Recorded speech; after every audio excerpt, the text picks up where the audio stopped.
প্রিয় বন্ধুরা, আজ আমি পাঠ করে শোনাব আমি এবং আমার বন্ধু গল্পটির দ্বিতীয় পর্ব।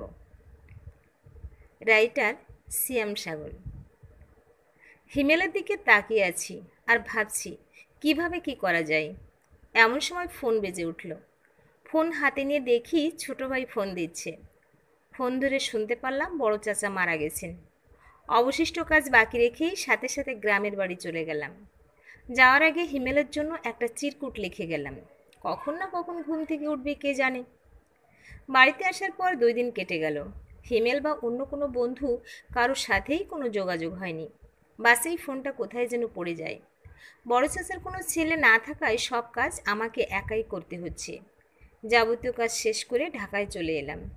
এসে দেখি রুমটা পুরোটাই এলোমেলো হয়ে আছে। চারিদিকে সব জিনিসপত্র ছড়িয়ে ছিটিয়ে আছে।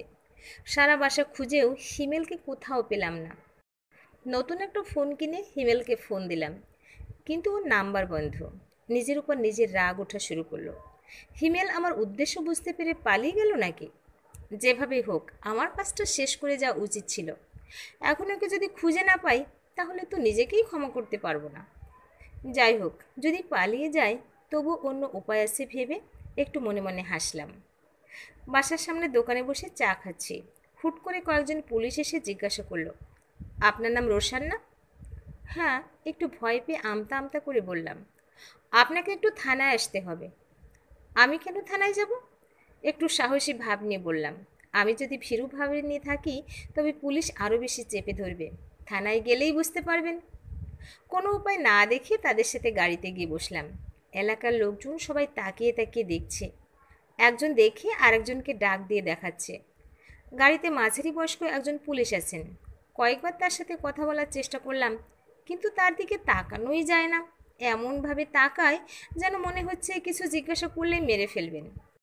প্রায় 1 ঘন্টা হয়ে গেল থানায় বসে আছি। কেউ এসে কিছু বলছে না। আমাকে বলে গেছে চুপ করে বসে থাকতে। আমিও ভদ্র ছেলের মতন চুপ করে বসে আছি। ভেতরে যে ভয় রয়েছে সেটা বাইরে বের করছি না। এমন একটা ভাব নিয়ে বসে আছি যেন কিছুই হয় নাই। হঠাৎ পাশের পত্রিকার দিকে চোখ গেল। রাজধানীতে যুবতী ধর্ষণের পর আগুনে পুড়িয়ে হত্যা। খবরটা দেখে তাড়াতাড়ি পত্রিকা হাতে নিলাম। হাতে নিয়ে দিয়ার নাম দেখে চিৎকার দিয়ে কেঁদে উঠলাম। আশেপাশের সবাই কাজ বাদ দিয়ে আমার দিকে তাকিয়ে আছে। চিৎকার শুনে ওসি সাহেব রুম থেকে বের হয়ে এলেন আর আমাকে ডেকে রুমে নিয়ে গেলেন।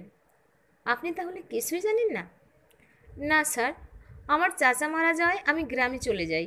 যাওয়ার পথে আমার ফোন হারিয়ে যায়। দেয়া মানে আপনার গার্লফ্রেন্ডকে ধর্ষণ করে মেরে আগুনে পোড়ানোর চেষ্টা করা হয়, কিন্তু আগুনে পোড়ার আগেই পাশের রুমের লোকজন তাকে উদ্ধার করে। পোস্টমর্টেম রিপোর্টে বোঝা যায় তাকে গলা টিপে মারা হয়েছিল আর মারার আগে ধর্ষণ করা হয়। প্রথমে পাশের বাসার লোকজন ভাবে রান্না করতে গিয়েই আগুন ধরে, কিন্তু ডাক্তাররা বলে সে আগুনে পুড়ে মারা যায়নি, তাকে গলা টিপে হত্যা করা হয়। বাকি ধর্ষণের খবর আমরা পোস্টমর্টেম রিপোর্ট থেকেই পাই। আপনার কি কাউকে?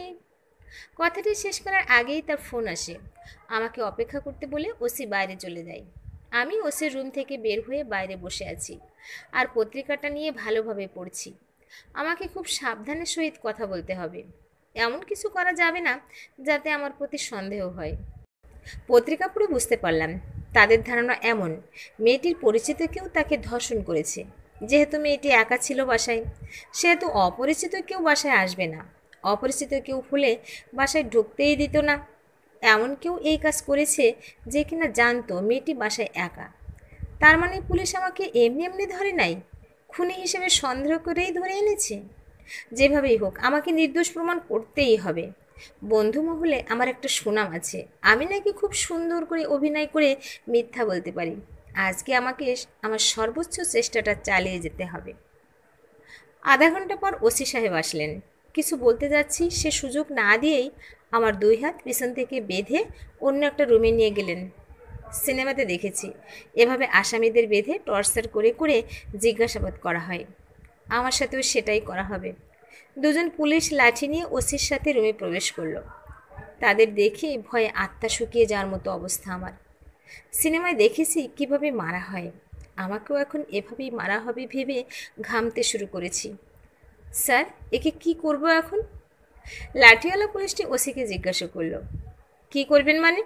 এই কুত্তার বাচ্চাকে মেরে মেরে আগে হাড্ডি ভেঙে ফেলেন, তারপর ওর সাথে কথা বলবেন। তার আগে কোনো কথা নেই, ওর মুখটা আটকে দেন, যেন চিৎকারও করতে না পারে। তখন বুঝবে কাউকে মারলে কেমন লাগে। খানকির বাচ্চা ওই মেয়েকে ধর্ষণ করে হত্যা করেছে। ওসির কথা শেষ হতে না হতেই দুজন পুলিশ মিলে আমাকে মারা শুরু করলো। প্রথমে কয়েকবার হাত ছাড়ানোর চেষ্টা করলেও যখন বুঝলাম কোনো লাভ হবে না, তখন আর কিছু করে নাই। কতক্ষণ আমাকে মেরেছে আমি জানি না। চোখে পানির ঝাপটায় জ্ঞান ফিরে পাই। একজন পুলিশ এসে কিছু খাবার দিয়ে যায়। যাওয়ার সময় হাতটাও খুলে দিতে বলি। চোখ বড় বড় করে তাকালেও সে বুঝতে পারে যে হাত না খুলে দিলে খাবো কী করে। হাত খোলার পরেও হাত নাড়াতে পারছি না। হাত দিয়ে যে খাবার খাবো সেটারও কোনো উপায় নেই। এই শহরে এমন কেউ নেই যে আমার খোঁজ নিতে আসবে।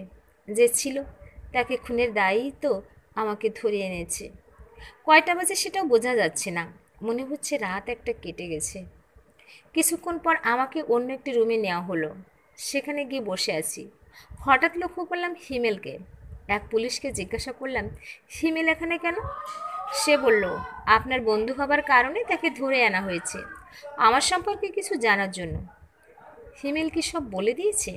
এমনিতেই লেখক হিসেবে তার সুনাম রয়েছে। এখন যদি আমার উপরে সব দোষ চাপিয়ে দিয়ে নিজে বেঁচে যায়, তাহলে তো আমার সব কিছুই শেষ হয়ে যাবে। কোনো একটা উপায় বের করতেই হবে। আমি এখান থেকেই হিমেলকে ডাক দিলাম। সে পুলিশের অনুমতি নিয়ে আমার সামনে আসলো। কি ব্যাপার, কোথায় ছিলে তুই? রুম এলোমেলো করে রাখা দেখি এসে। তুইও নাই, তোর নাম্বারও বন্ধ। আমি তো আমার খালার বাসায় গেছিলাম, সেখান থেকে আজকে ওরা আমাকে ধরে নিয়ে আসলো, হিমেল আমাকে বলল। কথা বলে বুঝলাম আসার পর হিমেল শুধু বসেই আছে। তার সাথে কোনো অফিসারের কোনো কথাবার্তা হয়নি। পুলিশ ডাকায় সে চলে গেল। পুলিশ আমাকে খুনি ভেবেই নিয়েছে। আর হিমেলও যদি বলে দেয় যে আমি খুন করতে পারি, দিয়ার উপর আমার রাগ ছিল, তাহলে আমার বাঁচার আর কোনো উপায় থাকবে না। যা করার খুব দ্রুতই করতে হবে।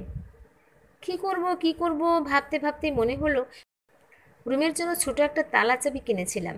গ্রাম থেকে আসার পর রুম খোলা রেখেই কিনেছিলাম। সেটা এখনও পকেটে আছেই। সাথে সাথেই মাথায় একটা দারুণ বুদ্ধি এসে গেল। আশেপাশে তাকিয়ে দেখি সবাই যার যার কাজে ব্যস্ত। কারাগারের শিকলের ভিতর দিয়ে হাত বের করার চেষ্টা করলাম। শুকনো মানুষ হবার কারণে খুব সহজেই হাত গেল। পকেট থেকে তালাটা বের করে আগের তালার উপরে ছোট্ট তালাটা মেরে চাবিটা রুমের অন্য পাশে ফেলে দিলাম। প্রিয় ভিউয়ার্স, এতক্ষণ গল্পটা শোনার জন্য অশেষ ধন্যবাদ। গল্পটা ভালো লাগলে অন্তত একটা লাইক দেবেন, তাহলে পরবর্তী পর্বে গল্পটা শেষ করব। ধন্যবাদ।